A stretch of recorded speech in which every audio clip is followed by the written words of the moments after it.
she will be here, so you can relax. She'll be here. And she's speaking another bill, another committee. And so first I want to see if there's any bill introductions.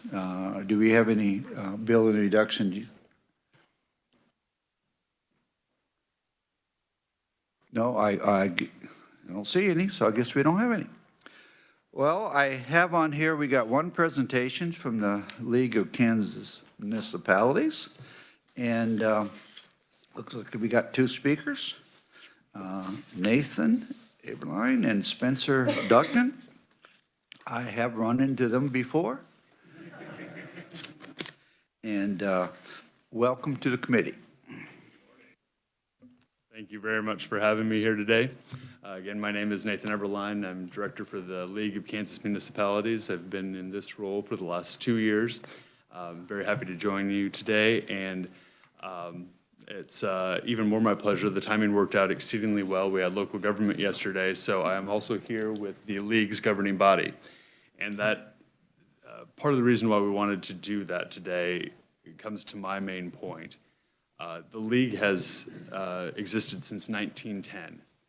We came together when city leaders from across Kansas formed a group to provide a wide range of services, focused on training, focused on providing legal counsel, and then there's the piece on advocacy. It's a very small part of what we do, but it is trying to take this wide range of information. How do the laws that we pass affect the smallest cities all the way to the very largest? And we are here to provide you with information. There are so many points. This is my second time with the League, and going back to the very beginning, I have often said when people ask, what do you do? We are looking at every committee outside of education. That tends to be about the one piece that we don't really end up having to focus on, because all the other committees end up affecting the cities, sometimes in very unintended ways.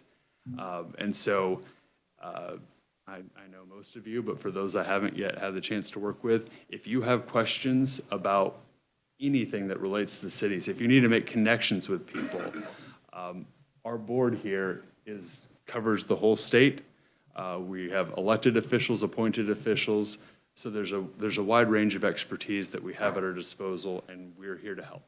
So you're going to hear from my colleague Spencer a little bit, and if anything comes up, my name's Nathan. I'm happy to help, and I look forward to working with you all. Thank you very much, and we'll take some questions after our next Spencer Duncan. Good morning, Vice Chair. Thank you, committee. It's a little bit of a new committee, so welcome to you new members of the committee, and definitely welcome to the new members of the legislature. You'll get used to seeing me for better or worse. I am Spencer Duncan, the Government Affairs Director for the League. This is my 4th legislative session with the League. It's my 20th as a lobbyist here in the Capitol, which seems hard to believe when you hit those kind of marks. Many of you may know I'm a 2nd-generation lobbyist. My father, Tuck, has also been doing this much longer than me. I don't think I'll hit the 45-year-plus mark like he has, but I guess you never know. There are a handful, I tell people, though, of us parent-children duos in the Capitol you run into every once in a while. It's not as many as there used to be, but there are a few of us out there. I am also in my 2nd term on the Topeka City Council. So when I give these presentations, not just to our members, but also to you, I do it with not just the, hey, I'm also this lobbyist, but I'm also there every day. Just when the snow fell and all the potholes that we have in this great city, right, I get all those emails too, and I very much understand what it's like to knock on doors and have constituents and go through the process like you do. So I empathize and I sympathize. But I also try to make sure that when I come before you, I do it with the understanding of the challenges you face as an elected official, and we try to reach some consensus in that manner. What I'm going to do today is sort of twofold. I'm going to take you through just some of what the League itself does and what our operations look like, and then I will take a few minutes to go over some of the legislative issues we think you're gonna see, or that we would like to see this session as we already move very quickly through it this year. As Nathan mentioned, the League was formed in 1910. It was through the cities, but it was also through an act of the legislature, because it was very important to this governing body that the cities of Topeka had a voice in this building. There has always been an understanding that for anything to succeed at the state level, it has to be done in some cooperation and consultation and working with the 625 cities of Kansas. And so the legislature wanted to make that clear from day one that we should and did need a voice in this building. We are governed by members through our governing body, which today is behind me. Usually they're not watching me, so I can be much more freewheeling, but here they are today, all eyes on me. So I got to be a little more constrained maybe. We'll see how that goes if I have that kind of willpower. One of the things I liked about the league, one of the reasons I'm here is this is very much a membership and board-driven group.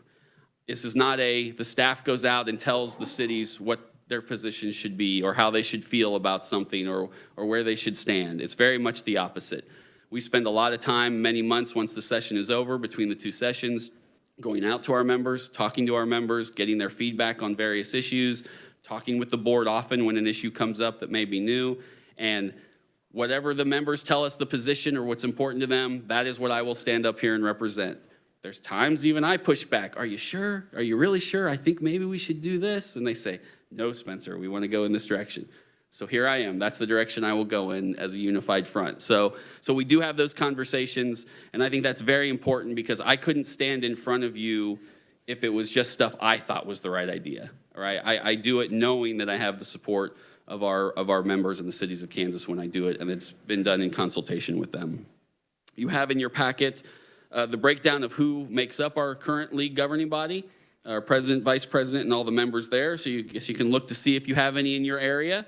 And if not, I guarantee you definitely have members in your area of the League of Municipalities. There are 625 incorporated cities in Kansas. 84% of the state's population live within the cities. We put in there so you can have an idea of the 3 class definitions, what those population thresholds are, and then a breakdown of how many cities currently constitute each class. That's always a question that we get. What I do, because you see me a lot, makes it seem like this is a lot of what the league does, and it certainly is a percentage of what the league does. Working with legislators, I go out a lot to other governing bodies and help them come up with their legislative agendas or work through ordinances and compliance and do training. But really the league, I'm a small percentage of what really the purpose of the overall league is. We offer legislative services, obviously through me. We offer legal guidance. We offer contract and hiring services. We do lots of communication and outreach.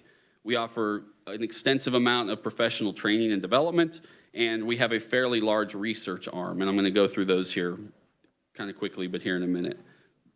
Next, you'll see who our advocacy team is. I probably should have put our executive director first, but hey, whatever. Just because he's last, don't read too much into that. But that is our team. Obviously, I'm the government affairs director. You will sometimes also see our general counsel, John Goodyear. If he's not testifying, sometimes he's sitting behind me. So when you ask a question I can't answer, I can say, I don't know, let's ask the lawyer. All right, that's part of that job. Wendy Stark is our legislative liaison. She is really tuned in to certain issues because not one of us can be an expert on everything and don't even pretend to try that.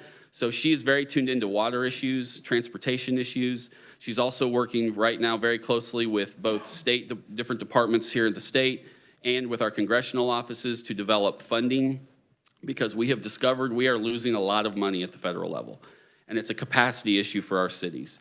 Many of our cities who need grant money or federal funds simply don't have the people on staff to do the work to try to get those funds.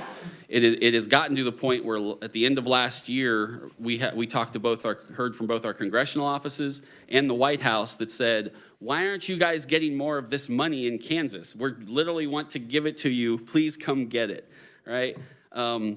So we are working very hard to develop some sort of system in this state with all those different parts to see how we can access more of those dollars, because regardless of new administrations or changeovers to the federal government, that money's not going anywhere, and some states are going to get it. Why not Kansas? So Wendy is very much helping lead that effort to make sure we can find some ways to better access those dollars for our cities. We do consider ourselves a key voice for local governments in Kansas. You'll see often that we try to focus our issues on what we call real-world impact. Again, as I mentioned, we do develop these policies through the committee process and through our membership process. We do respect differences of opinion, and they do exist. And if we have them, I will tell you what they are. It will not be uncommon for me to stand in these committees and say, our position is this, and if you ask me, yeah, but what are the downsides or upsides, I'll tell them to you. I've always said part of the reason I've been here 20 years is because I'm going to tell you the truth, even if it doesn't always work in my favor. But I think that's the only way that we're ever going to get to an honest resolution and figure out what the real problems are. We often do not take positions on what we will consider social issues. Many of those are higher level issues that while we will always defer to local control, which we'll talk about here in a minute, at the end of the day, there are certain issues that you are elected to deal with. That's why you are state legislators and we are local elected officials. And so we try to respect those boundaries when we can and recognize that some of those issues are for you to deal with, not us. We do encourage cities to have their own legislative agenda. I don't care, I tell cities, I don't care if it's 1 or 2 items. But I said, if you represent a city and you need to know what some of their priorities are, it makes it a lot easier if they can hand you something and say, hey, we as a collective or an agreement as a governing body, that when this issue comes up, it's really important to this city that you represent. We feel that provides you some additional and important guidance as you work through this process, and so we encourage every city to do that. We also very much believe that collaboration is key. When I came here a few years ago and when Nathan came on board a few years ago, one of the first things we talked about was the importance of working with those who even at times we may be at odds with. We have worked very hard to develop relationships with various other groups that impact cities, bankers, realtors, landlords associations, Kansas Chamber of Commerce, insert whatever group you'd like here, because they often have issues that impact the city directly. Those are the groups that sometimes bring preemption bills that we really don't like. When I went back and looked at the last 2 years, and I'll give you an example of how these collaborations have helped. About 50% of the preemption bills that were just introduced, we were able to get out of this legislature just by going and have a conversation with that group. Hey, I saw you introduce this bill. What's the issue? Well, they tell us the issue and we say, we have a solution to that. If you just, great, that's what we're here for. Just come talk to us and give us a chance. That wiped about 50% of those off. Of the 50% left I looked, of the others that had hearings, about half of those, once we got into the hearing and started having the conversation, we had that realization. We don't need this legislature we can actually fix this. We don't need to waste everybody's time. And then there's that 25% that, hey, that's the process. They want this, we want this, and we can go all fight it out and hope you see the light, whatever that is, right? So we continue to make sure that that collaboration exists, and I extend that to you as legislators. We know that you are going to have individuals come to you who want to introduce those pieces of legislation. And that's fine, that's what you're here to do, but come talk to us, or suggest they come talk to us first if you think it's something that impacts cities, because I guarantee you, more often than not, we can help solve their problem, which also helps you having assisted that constituent in that process and giving them a voice with us. So please keep that in mind as we work through these things. I talked about our legal department. Last year, they took about over 2,000 calls from cities. It's a great service primarily for cities of third class, which are small, don't have the resources that other cities do. We are not their lawyers, but we absolutely will help guide them when they say, what does this law mean and how am I supposed to follow it? Or how in the heck do you write this ordinance so that I'm not in violation of some federal or state law? And we provide all of those kinds of expertise. Sometimes you'll get a city manager who calls and says, how do you get rid of a council person? And we're like, oh, well, that's a little harder. Sorry, I hate to tell you. But, you know. We do offer contract and hiring services. We do work a lot to assist cities in hiring, whether it's city managers, city administrators, or higher level personnel, because that's, again, an important resource, and it's getting harder and harder to do that in any state, truthfully, to get people into government, but particularly in certain parts of Kansas. We offer extensive communication and outreach programs, from weekly newsletters to email alerts. We do a lot of webinars, training and education and informational webinars. We offer legislative directories to our members so that they know who you are and how to get in contact with you. And we hold many statewide meetings on a regular basis to keep in touch with our members. We also have a pretty extensive list of items that we publish every year. We do a Kansas tax rate book, which everybody loves because it's got all the tax rates from across the state in that one handy book, which is also a great reference for cities to see where they compare amongst each other. We do a lot of surveys when we get questions like, hey, what is the average salary of a staff attorney right now? Because we're trying to hire it. So we conduct those kind of surveys to be able to give that information to our members so they know what the going market rate is. We do a budget tips book, which a lot of our elected officials in the state use as they work through navigate the budget process, because as you know, a lot of local elected officials don't have that background, but they want to do the right thing. So they get on their councils and then they say, great, I'm here, what do I do? And we try to walk them through the processes so they can better understand how to read a budget and how it should work. So there's a lot of those books. We also do the Uniform Public Offense Code, which is sitting right now in a lot of police cars across the state. We get a lot of folks who purchase that. And then we publish every other month the Kansas Government Journal, which goes out to thousands of people and entities across the state to keep people up to date. We do a lot of professional development and training. We have an annual conference that we do every October. We do leadership summits and mayor conferences. We have a governing body institute, again, to help people walk through the governing process. We do municipal training. As Nathan said, we just had our local government day yesterday. And again, we participate with a lot of other groups, the clerks, the counties, a lot of their associations, because again, there's overlap and we all have to work together. And then lastly, we do a lot of research. We're constantly gathering information about and for cities so that we can help cities understand what's going on in other cities. For example, right now, we're setting up a homeless hub because we obviously have, that's a growing problem in the state. I'm talking about here in a little bit, but cities are wondering what other cities are doing. And so we're trying to create a platform where they can see what's working, what's not working, and so as they navigate that issue specifically, there's some resources out there for them to understand what's going on. So we view that as our goal to kind of drive everybody together. We have what we call our Statement of Municipal Policy. We refer to it as the SMP. It's got about 150 or so positions. Sounds like a lot because it is, but some of them are just like one sentence, so it's not. I think when I got here it was like an 18-page document, and I've whittled it down to like 13 pages, so I consider that a small victory, right? Shorter words. But I encourage everyone to go look at it. It's on our website at lkm.org, and I encourage you, if you'd like a copy, I think we may have even sent out some copies before the session started. Take a look at it, because I do tell folks, if you see something in there you like, great. If you see something in there you're not sure why that's our position and you don't like, come ask me and let's have a conversation about it. I'm not sure this is good or bad to admit, but we do change our minds sometimes. And it's happened the last few years I've been here as we've had more conversations at the state level and realized, oh, okay, you're right, that maybe we need to look at it a little differently and tweak our position, and happy to do that. We are not inflexible, and we think that's very important too. So Chair, before I go into, or Vice Chair, I guess, before I go into some of the legislative issues, you want to stop for questions about the league, or you just want me to go on to those and then go from there? Sure, we could stop here. Does anyone have any question you'd like to ask either one of them? Yes, Senator Clay. Thank you, Mr. Chair, and thank you for coming today. It's a great presentation. I hear the word local control a lot, and I respect local control, and I'm a fan of it. I do wonder sometimes if we all have the same definition, and so I'm curious what your definition is. And before I have you do that, I'll just kind of give you an outline of mine. And mine is that it's any issue that only affects the local people, like the people that are local. Like if, just to make up an example, if I'm driving through your city and you have terrible 911 service and I'm with my family and they have a health event, that's no longer a local issue. So that's affecting me. I don't just live in Wichita, right? So I feel like, you know, when we talk about local control, sometimes it gets thrown around as, you know, local should just do, you know, maybe trade agreements with Russia or something. Like there has to be a, you know, a line somewhere, and I'm just wondering where you think that line is. There's a couple answers to that, and I don't know if Nathan wants to chime in at all, but there's a few answers to that. First of all, what I do remind folks is one thing that differentiates Kansas from the majority of the states is we have constitutional home rule, right? It's not just a statute. It's not just a we should have it. It is baked into our Constitution, and there are some definitions of what that means in that Constitution, in that article. So first I always refer back to that. What does that constitutional amendment say?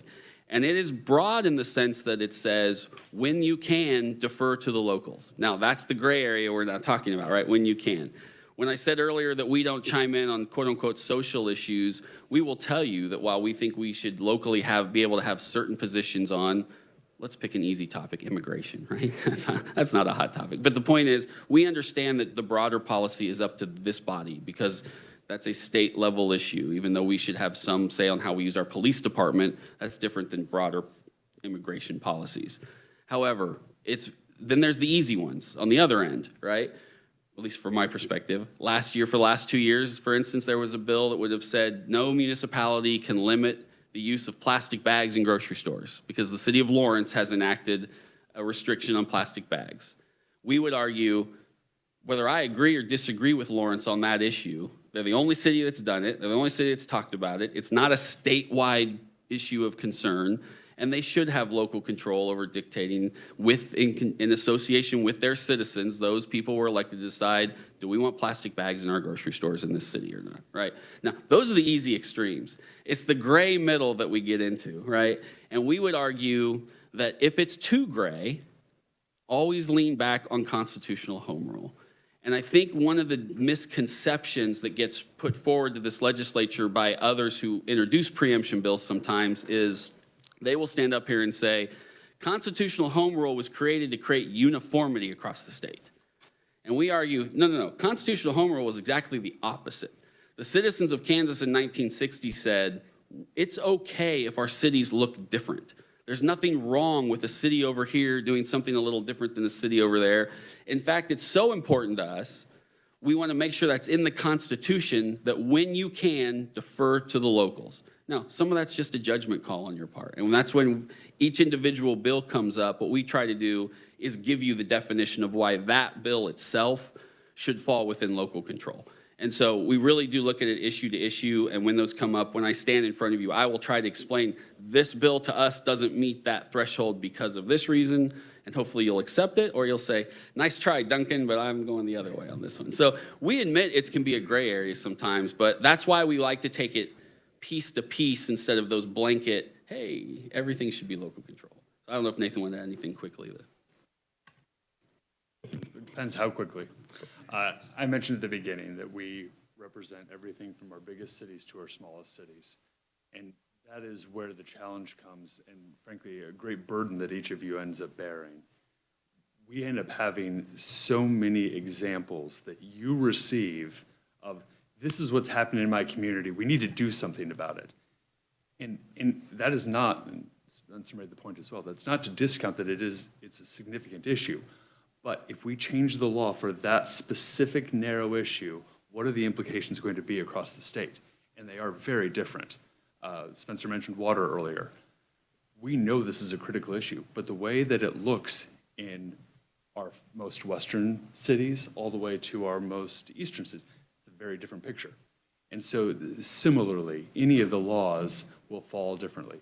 We have our classes of size of cities of the first and the second and the third.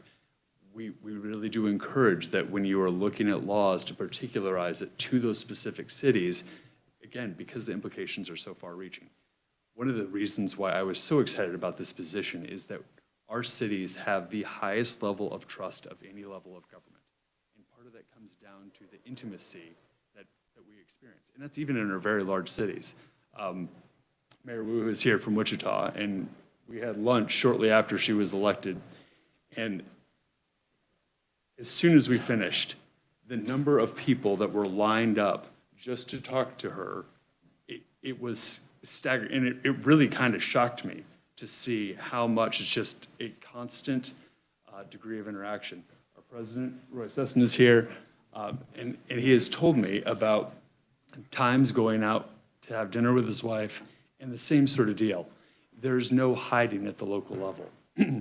We had Representative Hoffman speaking for our local government day, and he made the same observation.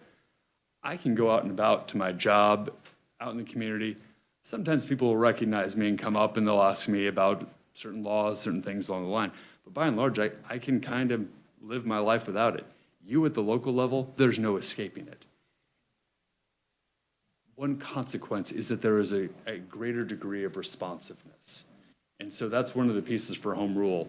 What's going to be best for my community that may look very differently in another city? And that's one piece that we try to highlight with all of our messaging. Now that we've confused you more. Senator Bowser. Yes, thank you, Madam Chair, and thank you, Mr. Duncan, for your testimony. Appreciate you being here today. I'm really glad to see so many mayors. Is Mayor Young here from Atchison? No, she had a family thing come up, and she texted us this morning and said she just wasn't going to be able to make it. Otherwise, she absolutely planned to be here. Yeah, she is great. We've done a few parades together. I just wanted to recognize her. She's one of the great young leaders in my Senate district. She's doing a great job. Talk to me a little bit about, Mr. Duncan, there were several cities in our state that experienced cyber incidents this past year, 2024. Tell me about the league. Are you helping cities prepare for that, or what sort of preparations are being done? We've done things at a couple levels. One was last year we actually partnered with the state, and we worked with them on what is now law that says if any city now has any sort of attack, regardless of how small, it's got to be reported immediately to the state, and so that they can come and assist. And that was not the law of the land before last year, and they came to us and said, you good with this? And we said, oh yeah, we're good with it. Let's craft it together. So we've built that into the law, which is good. We also have done some webinars and things about best practices, making sure and encouraging, and in fact, I think we're now offering through our insurance program, the insurance, so that cities who cannot normally afford that can now afford to have insurance. Yeah, so a couple different things in that point. We have a municipal pool for insurance, and we have partnered with them to create a new program. The board vetted this process last year, launched. They still have to opt in. Still, another example of local control, but trying to use the collective bargaining power to have better protection in place. One of the reasons why the board adopted the program is that it comes with preparatory steps to help ensure that we're preventing on the front end rather than just ensuring on the back end. Spencer mentioned partnerships. We're working with Cox Communications. We have a free webinar for any city officials that's coming up in February. Again, specifically looking to make sure that they're as protected as they can be. And again, there's no guarantee, but to your point, we want to make sure that our city's in the best position to avoid these happenings. And access to that insurance is critical too, because they're not just there to protect you if you get hacked. They provide upfront assistance too, because they don't want to have to pay out when you do get hacked, right? So it's another level, but yes, we have tried to offer and make sure cities are aware of the problem. Because as you know, as you said, we've had some cities hacked and it's created issues. Probably some cities you don't even know about, so. Senator Fasquedo. Thank you, Madam Chair. And I want you to know our Vice Chair, Senator Reichman, did a great job before your arrival. I have no doubt. And Nathan stole my thunder a little bit. I do want to recognize my mayor, Lily Wu from the city of Wichita, for being in the room today. Spencer, you talked about losing out on the grant opportunities. Exactly why, and then if you are successful at getting those grants, so where will that money go to? What would it be used for? Will you divvy it out to all cities or county? Sure. So most of those grants are infrastructure related, right? And which is really, well, it's critical to everybody, but it's particularly critical if you're second and third class cities where you have less resources. It is almost exclusively a capacity issue. The first part of that issue is there's just not the staff of professionals or a hub of professionals who can do all that work for your individual city, because most of these have to be applied for by the individual municipality, whether it's a county. We have encouraged, and so does the grants themselves, are encouraging collaboration between cities and counties because you have a better chance of getting those dollars. So we're working to facilitate those relationships so maybe together they have more capacity to do it. But it's also on the back end. Once you get the grant, you then have to manage it. And so it's not like, hey, you got it, here's the money, we're done. It's, oh, now there's a lot of paperwork and follow-up, and who's going to do that part of it? So that really is the two issues. And that's, like I said, we have several congressional offices working with us on that, and we have several state agencies who are trying to see if we can create some sort of hub that we could all work together and to create more capacity for the grant writing process.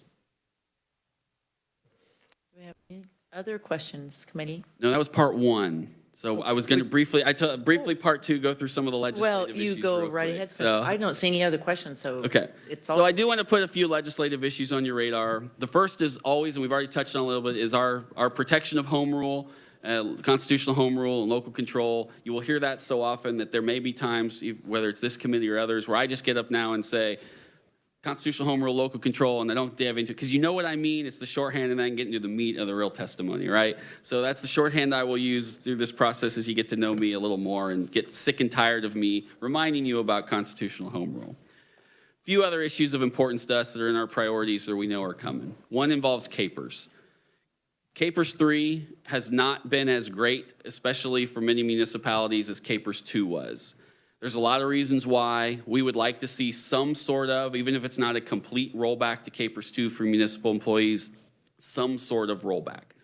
The biggest piece that's missing between 2 and 3 is the length of service incentive, right? So when it used to be, hey, I'm looking towards hitting my 10th year, my 15th year, now I'm 6 years in, I got a better job offer, on whether it's with a different somewhere else or out on the free market. There's no incentive to say, yeah, but if I stick around those other 4 years, that 10-year matters.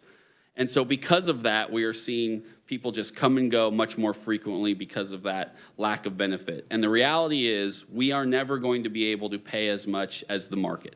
That's just not how government works, right? So having those extra little incentives of retirement and back-end benefits makes a huge difference. And CAPERS 3 for that piece specifically has not helped us. So we would like to have some further conversations and see how we can re-incentivize that piece of it to keep people wanting to work for our cities longer. We believe this year we'll return a bill, which we hate the name of this to be honest, but the government competition bill. That has been introduced in the Senate Tax Committee 2 years ago, had a hearing 2 years ago. I'm not going to litigate the issue today. What I'm going to say is but both times it ended up in conference committee. It did pass both bodies, but it was bundled with many other bills. In fact, the first year it passed, it was with 16 other bills, and we actually supported all the other bills in that package except for the government competition bill, which is a very frustrating thing to, but all our request of, if that bill comes back in front of you, and our frustration, and this goes back to something I mentioned earlier, is we have never been invited to the table to be part of the conversation. The bill has been thrust upon us. And just a reminder, this is the bill that says if something in the marketplace believes that government is in competition with it, they should be exempt from paying property taxes. So the only ask I will make of you today is if you hear of that bill and it comes up, just ask, have you talked to the cities? Because the last several years, no one talked to the cities. And while we don't like it, and I'm not going to pretend we think it's a great bill, we have some ideas, but no one's been listening to those. So that's my ask of you today as that issue comes forward. You have a hearing next week, so I will not get into it at all on the 3-mile zone, but you'll see it's on our paperwork. What you'll hear me say, and I think many other groups though, as it relates to that, this is eliminating the 3-mile zone between cities and counties, it's an extremely complicated issue. It involves utilities, it involves counties, it involves cities, it involves some other business entities, and we don't think you can solve the problem in 1 hour in a committee hearing. We think it's gonna take a lot more research and investigation, so our push you'll hear is to, let's put it into an interim, because there may be time to make some changes. We acknowledge that. But we just don't think it's so complicated that it can be done in a quick hearing here at the legislature at this time. Property taxes, I'm sure no one's interested in that, but I'll talk about it anyway. I know before you, there was a hearing yesterday in the House as it related to reducing the state mill levy and having you folks stay at a revenue neutral rate. We did not weigh in on that, and I had lots of questions. Why wasn't the league in there? And I'm gonna tell you what you're gonna hear me say a lot. We have our sandbox and you have your sandbox. It is, we believe, at the local level, our responsibility to deal with our mill levies in association with our citizens and our local elected officials. So let us do that. Same with, it is your job as state legislators to decide how you want to handle your mill levies and whether you want to stay revenue neutral or not. We're going to let you handle that, right? I'm sure personally I've got some thoughts and the cities have some thoughts, but we really try very hard to draw that distinction. Our concern lately with property taxes has been the valuation system. It's not the only problem. Everybody has a role to play. But the example I give is if you live in Shawnee County the last 3 years, your mill levy has actually gone down 9 mills, but your property tax continues to rise. Valuations play a part in that, not the only reason. So we really do believe that it's time to look at that system. That may take more complicated too. That may take an interim or a task force between now and 26, but we think if we can get a little better handle on that, then we can relook at what is the role of the cities, the counties, and everybody else in what they're doing. So that's kind of been our position on property taxes this year, because we know it's a very complicated issue, and we do take it seriously. Despite the narrative, the majority of cities have either state level or lowered their mill levies over the last several years. They've not seen huge increases. Other priorities include mental health and housing issues. These are very important. One of the issues there's not a single city in this state that can build houses fast enough. I mean, part of the reason we can't keep we're not having a huge population increase in our state is because we don't have enough houses for them to live in. And so anything we can do at the state level and the local level to incentivize and build and assist in building houses, we were going to support and come up here and promote with you. Same with mental health services. Even in the big city, there's simply not enough access to mental health services. But especially in our rural communities, it just doesn't exist. And this leads obviously to a lot of problems, whether it's homelessness, whether it's domestic violence, or whether it's just quality of life for people. So we also are encouraging, there's been several bills the last couple of years which have helped, but we will encourage some others as we may be supportive of those as they come through the process. Homelessness continues to be a growing problem, not just nationwide, but in Kansas. It is not just a problem of a few cities. I think you would be surprised if you talk to even some of our very small cities who tell you, yeah, we've got a little encampment over there, and it may only be 8 people, but we didn't have that 5 years ago. So it has become a statewide problem. Our only frustration at the city level regarding the issue is there's really no comprehensive plan or assistance of any kind at the state level. It's just, and that's not doesn't mean just give us money. I know that's how it sounds, but really there's not even anything at the state level that's helping cities navigate this or working on the problem. And so we would like to work with the state to see what kind of plan can the state assist with to put together to address this statewide issue. A couple other things. Let's talk about sales taxes. I say this with peace and love. You folks have got to stop exempting everybody from paying sales tax that comes before you. Because every time you do it, it shifts the tax burden from sales taxes to property taxes. And every time it happens, it continues. Our goal is to get everybody to pay a little. But the system that's being created up here sometimes is having a lot of people, or a few people, pay a lot. That's not the system we want. That's not the system cities want. So what happens is, and some of you have been around a while, and it's true, they'll tell you that years ago, they started with A, B, C, D exemptions, and now we're into, quadruple X, Y, and Z, right?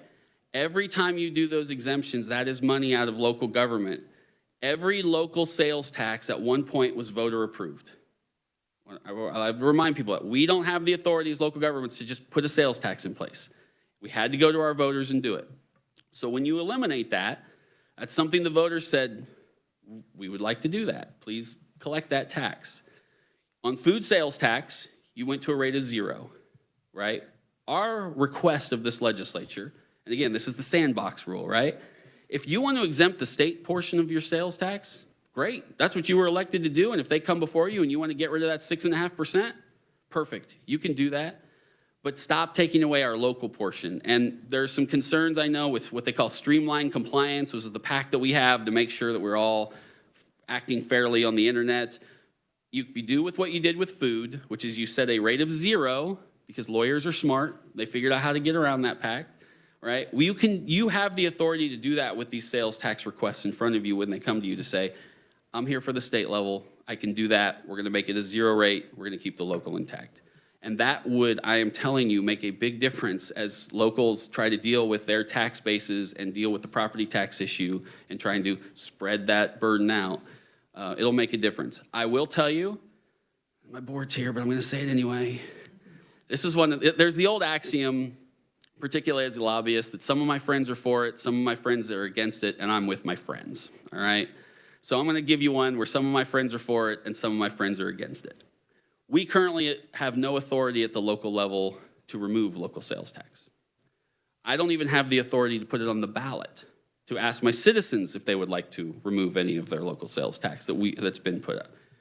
There are some who will tell you they don't want that authority for the same reason you don't like having that, because then people come to you and they ask, and then you've got to tell all these wonderful organizations no, and nobody likes to do that, right? So I get that. That's a pressure. Others This is the personal side of Councilman Duncan, says, that's what I'm elected to do. If you can't handle it, nobody forced you to run for office, right? But we think there's a worthwhile conversation into what that would look like. If we're gonna ask you to be able to only exempt the state level, give us some flexibility. And so we don't have a bill this year on that, but we think it's a worthwhile conversation to have with you, with our members, to what that would look like, so that we can also talk with our citizens about that at the local level, to have that flexibility. Last thing is water. Nathan kind of already touched on it. The biggest, Wendy Stark, as I told you, is very involved in the water issues. We work very closely with the chairs of those committees, with all the water units across the state. The biggest thing for us in those conversations is to represent, and as I always say, government does not do nuance well, no matter what level you're at, but we're trying to help the nuances of that process to recognize that it's not the same in Dodge City or Kansas City, and that whatever policies we have need to recognize those differences. So we try to be the voice of those differences at the table as we navigate those bills. So those are the big ones that we have. There are obviously many other things kicking around that will come up, but I know those are the hotter button issues that you may see in front of you. So happy to answer any questions about that or anything else, or walk away if you want me to. I'm good with whatever. Well, thank you, Spencer. We have a question here. Senator Francis Vascado. Thank you, Madam Chair. So, Spencer, when you talk about tax exemption, so what are some of your ideas? Like, you know, that we do something like I did a tax exemption for, or submitted for, well, no, for Ronald McDonald houses. Oh, okay. And for machinery exemption. So would you carve those out to still allow that exemption? Well, that's up to you. So I'll give you an example. Next week in Senate tax, there's a bill to exempt bowling alleys. They don't want to pay sales tax on anything that they buy, including vehicles. Okay, I mean, maybe it'll pass. They get their shot, right? Now, if you as a legislative body think that bowling alleys should not have to pay any sales tax on anything that they buy, you can make that choice. All we ask is don't make that choice for us. Say, great, I don't think the bowling alleys should have to pay the 6.5%. I'm gonna let the locals continue to collect their 3% or less, and then maybe we can talk later about options to locals could deal with that issue if they want to take it on. So that's what we're proposing. Well, I'm not telling you what should or shouldn't get the exemption. I'm just telling you what shouldn't get the exemption from us. And in the last couple of years, look, it may be great, but telecommunications got the exemption last year to not do new builds. That's a $17 million hit to the state, which means that's about a $4.5 million hit to the locals, right? That's just one example of things that matter at the local level. Particularly, it's all economy of scale, so it impacts everybody. But we have counties and cities that have one Walmart, per se. And they have a pretty good hunting tourism in those areas. And that one Walmart collects a lot of their sales tax revenue. But as you continue to erode their sales tax base of that hunting tourism, those little communities that only have a couple thousand people to begin with, they're like, how am I going to pay for this stuff? All these exemptions just keep piling up, right? And they don't have a property tax base. So that's our call, is you exempt what you want, just let us keep ours, right? Senator Titus. Thank you, Madam Chair, and appreciate the Mayor Padilla from Topeka being here as well today. So a philosophical question, if you have the stomach for it today. So, you know, we all heard about property tax during election season. It's been a common theme, and I understand there are needs. You mentioned water. There are a ton of infrastructure needs. It's expensive. Everything only costs more over the last 5 years, exponentially in a lot of cases. So what's the future for, you know, making this work at your level? It's historically been property tax based, and I know you're just a piece of that, right? We have school districts, counties, fire districts, cemetery districts, sewer districts, right? It all adds up. That's the problem. So what's your group's discussions like about how do we make this sustainable on the future? Because I don't love the track we're on right now. Right. So a couple levels to that, and this won't be all the answers, and we can talk about it more later. But I won't retouch. Let's look at the appraisal system, right? Because that's a piece of it that does matter. I think the mistake of revenue neutral process wasn't the process itself. That's fine. Heck, I even voted I voted to stay revenue neutral in Topeka once, right? God forbid. But I think the mistake of revenue neutral was and now we're 5 years in, maybe revenue neutral should be defined as whatever the rate of inflation is that year, right? Because to say that your budget has to stay 100% flat when inflation was 1.8%, which means the roads are costing me 1.8% more, that would still keep property taxes lower, because if the average valuation right now is in that 5.5%, and I say, well, I'm gonna stay revenue neutral at 1.8% this year, that's a win. The city can capture what they need, and the property tax still stays at a lower rate, right? So there's an example of something that can be done, right? Some of the fixes could even be as simple as, we probably should give people, Board of Tax Appeals doesn't like to hear this, but 30 days is not long enough to appeal your valuation. It just isn't. By the time you get the notice, figure out what the heck's going on, understand the process, why don't we give them 60 days, right? I mean, so there's a lot of things I'm happy to talk about, but those are the kind of conversations we have. Is each piece of it has a role to play, and where can we make corrections within each piece as a collective, as opposed to, and understandably so, this is the process. We got to introduce a bill to try to do this over here, and a bill to try to do this over here. Yeah, but what's the ripple effect of that? Which is why if we get a bunch of people in a room for 6 months, maybe they can come back with a more comprehensive policy approach to the whole system instead of piecemeal, which is what we're all trying to your point, we're just trying to keep our heads above water and fix the system as we go. I think Nathan had a... I greatly appreciate the question, and I can tell you that not just with our board, but all across the state, our members are not happy about the property tax situation. We hear it over and again from the people who are on the front lines on this issue.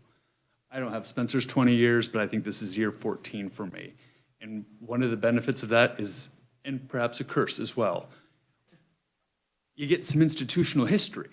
And so I have all these years of standing up at these hearings and saying, fine, if you eliminate that tax, so be it, but you're shifting it to the property tax. If you eliminate that tax, you're shifting to the property tax. And year after year after year, we do the exact same thing. And now all of a sudden, we're surprised that the property taxes are going up. And so, to Spencer's point, there is a systemic analysis of all of this. And so you look at the history, look where there have been things that are good. If we make more modest approaches, but every time it's the piecemeal, well, I don't like this tax, I don't like this tax, that adds up. And so it does take a bigger picture process to see what are the implications. In many of these conversations, I will ask legislators, what don't you want? What do you want to eliminate? Because again, it's not as if we're just collecting funds so we can sit here on our pile of money like a dragon. It's not how it works. It's going to actual substantive things. So what if those things don't you want anymore? And that's where the connection comes into play. We want to be responsive. We want to be good partners. We want Kansas to be the very best it can be. It's just figuring out the best way to have the services make sense with what the tax system looks like. Thank you. We solved all the property tax issues right there. We'll just watch this later. We got it figured out. With a smile on your face. I don't see any other questions. Spencer, we have just a few minutes. Could your members stand up and introduce themselves and what city they're from? I'd like to, and your handout is really, really nice and colorful. Thank you for that. So who wants to start? I know I have some of my folks in here. I'll start. I'm the board president this year. Roy Cessna, I'm the current mayor of Garden City. I'm the mayor of Topeka. I'm here in attendance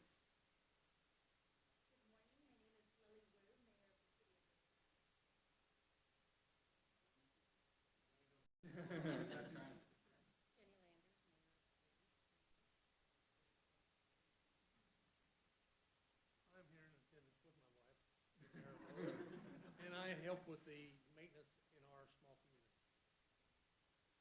Austin St. John,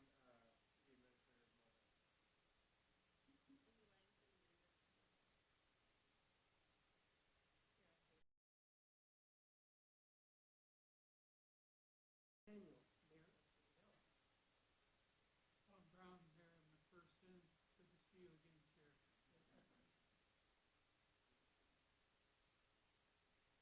Kessler, Mayor of Hayesville.